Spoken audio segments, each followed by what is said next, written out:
D+.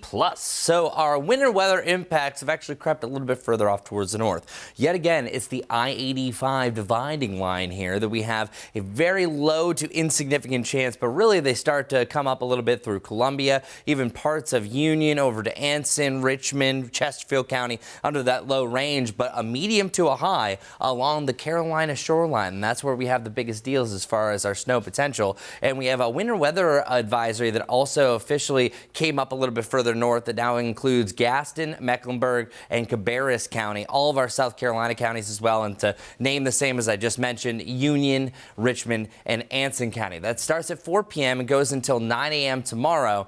Now, the main reason why is we have a chance for a dusting of snow, anywhere from nothing at all to a trace to a coating of snow. I think that we avoid the inch mark. I think that would be a little bit closer down towards the south, say around Chesterfield, but you could have a light snow accumulation. That's why they were out treating the roads already. And here's where it all originates from. It's really south of this line. You can see that cuts directly through Charlotte, that we're going to be able to see that snow. And the reason why we have this type of setup is that north of this low pressure system, notice how far south it is. That's where things are changing over to snow. And it's usually around 100 miles that you have the heaviest snow north of a low pressure system. In this case and scenario, because it's a little bit more different, you have more moisture, and with that, it's so far south that it's just barely making it into the Carolinas. So that's why it's an issue between Charlotte to Charleston about how much snow we're truly going to see. I think it's during the late afternoon heading into the evening that is where we see most of the snowfall. And then we actually have one guy putting up the Heisman. That's going to be this cold front trying to push everything further off towards the east. But that doesn't save Charleston and the South Carolina and North Carolina coastline.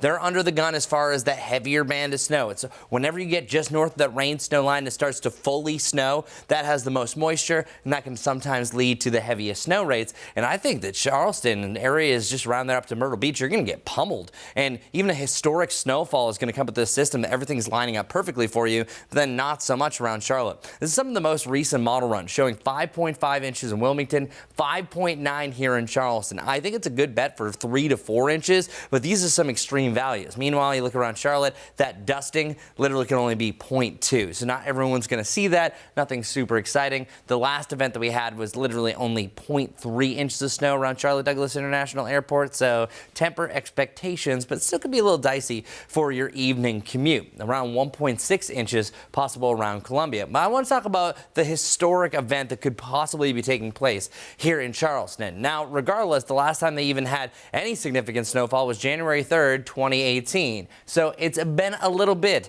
Now, 7 years into 2025, we are looking at a shot of at least making the top 5. And there's only been 5 events, and you're looking at them right here, that we've actually had over 3 inches of snow around Charleston. The main reason why is that low pressure system. It's so far down towards the south that you have just enough of that cold air that's already in place that we see snow there, and then not so much close to the Charlotte area. Now, if we move this thing 100 miles north, we're talking about big time snow here in Charlotte, but that's not the case. Instead, we're really talking about the cold here with a chance for some flurries, but hey, flurries can still add up. Highs today right around 31, 32 degrees. This is a good shot that we're going to be below freezing for a full 24 to 48 hours. And the flurry window really, I think, opens up around 4 o'clock.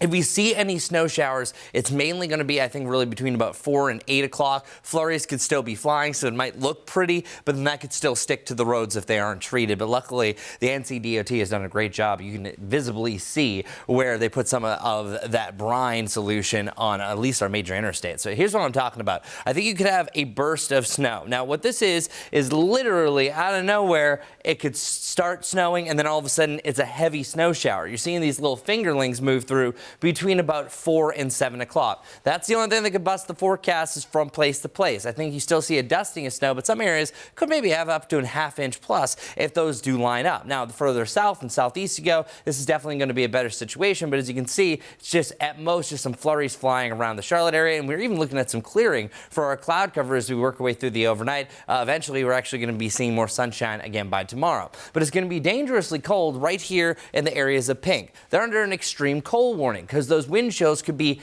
10 below 0 to 20 below 0 is the range. And if you look across most of the continental United States, that blue and pink represent a cold weather advisory or an extreme cold warning. So pretty much a majority of the U.S. is well below normal than what they usually see for a typical winter. Now for us, the Charlotte area, we could have single-digit wind chills. That's when we pop up a cold advisory. So check out our wind chills. Feeling like 29 degrees by 5 p.m. We really start to feel the effects down into the teens as we work our way to the early morning hours. Look at that -9 around Boone. And then once you get to about 8 o'clock, yeah, 7 degrees. So if the kids do have to go to school, it's going to be a very cold bus stop or anything you have to do earlier in the morning. Feeling like 5 to 10 degrees. So keep that in mind, and negative values up in the mountains. And our wind chills as we work our way through the afternoon back to the mid-20s, which still isn't great. This morning we dropped down to 20 degrees. That ties December 7th for the coldest low so far this season. Of course, in meteorology, we talk about December, January, and February as our winter record keeping. So we're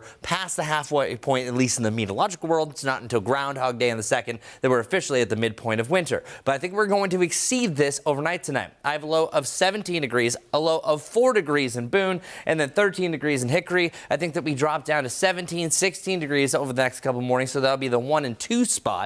And the coldest temperature we had since last January, before we're back to the balmy 21 and 22 heading into the weekend. But I want to show you some optimism. We got to end on a good note, right? This literally could be our only shot at snow in the Charlotte area for quite some time again, because we are starting to see our temperatures come up. Now, we could see some things start to combine if they do come through the overnight, but notice where our lows go back to that freezing point and slightly above, but our highs are really starting to exceed. That we're going to see a nice mix of the 50s to either side of 50. That's where closer where we should be, and then even jumping up into the mid to, dare I say, the upper 50s and 60 degrees. Is it right around the corner? Well, we'll see, and that's pretty much going to complete the month of January. It's really next Sunday heading into Monday, depending where those temperatures go. That could be our next shot, but then after that, temperatures start trending much warmer direction. So our Guy Roofing 7-day forecast, we're weather aware over the next 3 days for that Arctic blast. Slight chance for snow again to conclude the afternoon. And then after that, sunshine on Wednesday. Clouds start to increase on Thursday. And again, we'll keep an eye out